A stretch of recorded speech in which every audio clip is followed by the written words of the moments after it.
Welcome kayo guys sa YouTube channel natin. At ang pag-uusapan natin ay yung tanong doon sa mga video natin. So sagutin natin yon. At ang tanong niya ay magkano ang kailangan niyang budget sa kanyang wall at saka wall footing. So kasama na yung mga bakal dito, buhangin, semento, graba. So wall footing lang at saka wall yung tinatanong niya. So medyo malaki-laki ang pinaplano niyang ipagawang bahay. So 9 meter by 10 meter. So hindi basta-basta to, malaki to. So 90 square meter yun. 9 times 10 is equal to 90 square meter. So umpisahan natin sa wall footing. So bilisan lang natin to para hindi ka rin maguluhan. Kasi ang tanong mo lang naman magkano ang kailangan mong budget para dyan sa wall at saka sa wall footing. So ang kailangan mong semento para dun sa wall footing mo is 25 sako na semento. So 5,500 yan sa 220 isa yan. So ito yung tandaan mo, ang size ng hukay mo is 35 cm. So ang buhos natin dito is 20 cm ang buhos mo. So ang suggest ko, kung ang hukay ng poste mo ay 60 cm by 60 cm, tapos yung lalim niya is 60 cm din, so ganun din kalalim ang wall footing mo. Isabay mo na siya sa hukay para nakakonekta siya doon mismo sa mga poste mo. So mas matibay yun. Tapos siyempre pag kung gaano kapal ang buhos ng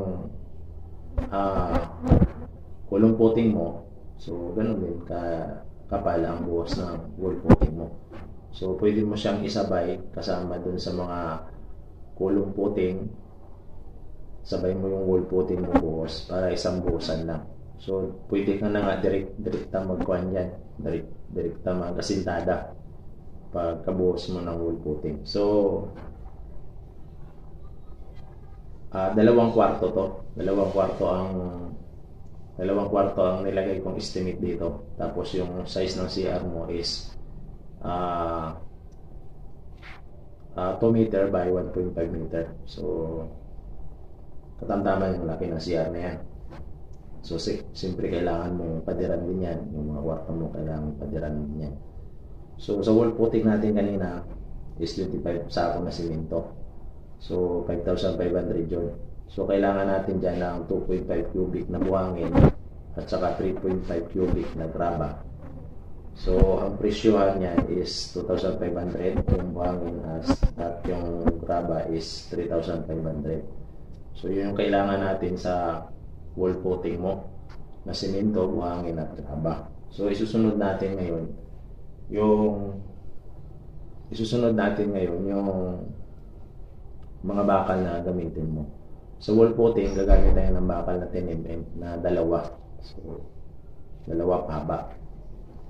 So, lahat yon sa kwarto mo, sa CR mo, sabay-sabay mo yan ukahan para ilatag yung mga bakal mo. So, 10mm, kailangan natin dyan ng 17 pieces na 10mm. So, 140 yung isa niya, 2,380. Bali, ang 17 pieces is 2,380. Tapos, ang spacing naman, tandaan mo yung spacing. So, magpaparilya ka doon sa dalawang bakal na 10mm. So, 9mm yung gagamitin natin. Ang nilagay kong spacing dyan is 20 cm. So, 20 cm siya. Yung bakal mo na nakapabalagbag doon sa 10mm mo na bakal sa wall footing mo. So dito yung bakal na 9mm, sinama ko na dito yung vertical at saka horizontal. So para isahan na lang siya. So vertical at saka horizontal pag nagkasintada ka. So lahat dito sinama ko na. Bali ang bilang lahat niyan is 85 pieces. So 85 pieces, lahat-lahat na bakal na gagamitin mo sa pag-asintada mo. Sinama ko na rito sa wall putting at sa pag-asintada, yung vertical at sa horizontal. So 9mm yung gagamitin natin doon. So ang halaga, ang halaga niya ng 85 pieces na 9mm is 8,075. So tigna 80 pesos yung isa niyan na 9mm. So ayan, nakuha na natin yung mga presyo, mga kailangan natin gamitin doon sa wall putting mo. So kanina yung simento, buhangin, graba at saka yung bakal. So isunod na natin yung mga hollow block. Ilan kayong hollow block ang kailangan natin sa 90 square meter na bahay? So ang estimate ko dito is buong 9 meter by 10 meter ito. So hindi ko siya nilagyan ng terrace. So pag nilagyan mo ito ng terrace, magbabawas pa to. So bali ang kailangan nating hollow block dito is 1,010 pieces. So buuhan yan, 1,010 pieces ang kailangan natin dyan. So kung mag-terrace ka, susubra pa to ng mga 50 o 100. So okay lang naman yun, magamit mo pa naman yung ibang hollow block na yan. So akin panigurado to kasi buong 90 square meter yung nalublakan mo. So kung maglagay ka ng terrace, so maaaring magbawas pa siya. Kasi karamihan naman sa mga bahay ng mga terrace. So gano'n. So yung kwarto mo dito, sinama ko na mga kwarto at saka CR. So sa 1,010 pieces na hollow block. So ang presyo niyan is 13,130. Bali ang presyo ng D4 na hollow block ay 13 pesos isa. So kung sa inyong lugar ay yung ganun din yung presyo, hindi mas maganda. So makuha mo yung tamang estimate doon sa hollow block mo. So dito sa 1,010 pieces na hollow block, kailangan natin dyan ng simento na 39 sako na simento. So 39 sako na simento. So i-times natin yan sa 220. So bali 8,580 yan. So kailangan mo dyan ng buhangin na 5.5 cubic. So 5,500 yan. So bali i-total na natin siya. I-total na natin yung mga nakuha natin kanina. So pag tinotal natin yon, kung natandaan nyo kanina, yung simento natin sa wall putting is 5,500. Tapos yung buhangin is 2,500. Tapos yung graba is 3,500. Tapos yung 10mm natin is 2,380. Tapos yung 9mm natin is 8,075. Tapos yung hollow block natin is 13,130. Tapos yung simento natin para gagamitin natin sa pag-asintada is 39 pieces. So 8,580. Tapos yung buhangin natin na gagamitin natin sa pag-asintada is 5,500. So ang suma total natin yan is 49,165. So yan yung kailangan mong budget para sa wall putting mo at saka sa mga pader mo. So ang taas ng pader mo is almost mga 9 feet. So 13 na patong yan. 13 siya na patong, tapos magbiga ka na. So yan yung ginawa natin yung ng estimate niyan. 13 patong na hollow block mula dun sa wall putting mo. So 49,165.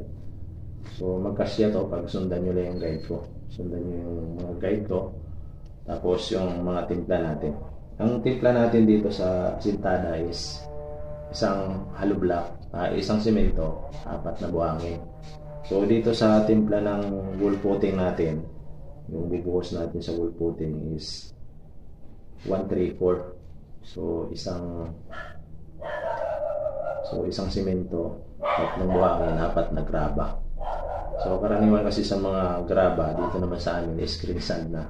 Bali yung buhangin nila halos may halos siya ng mga graba, na mga, siguro sa 3 sako, may halo na graba dyan ng mga kalahati. Ibig sabihin, pag bistayin mo yung 3 sako, makukuha ka ng kalahating graba. So, halos nasa class A pa rin yung timpla natin.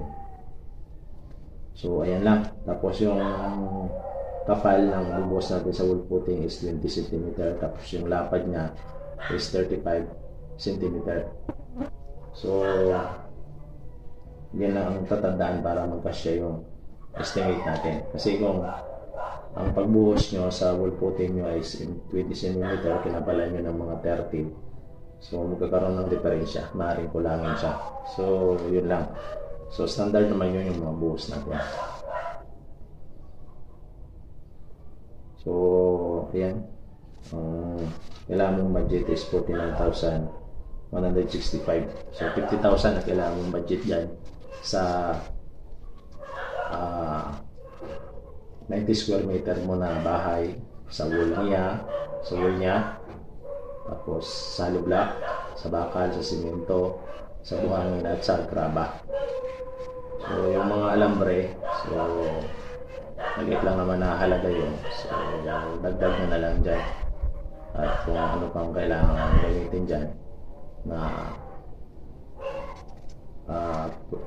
ginagamit dyan sa pag-layout nyo. Kaya na mga papo, mga dos, kunti lang naman yun. So, ayan, sana may natutuhan kayo na katulong itong sagot ko sa inyo at sa mga nanonood.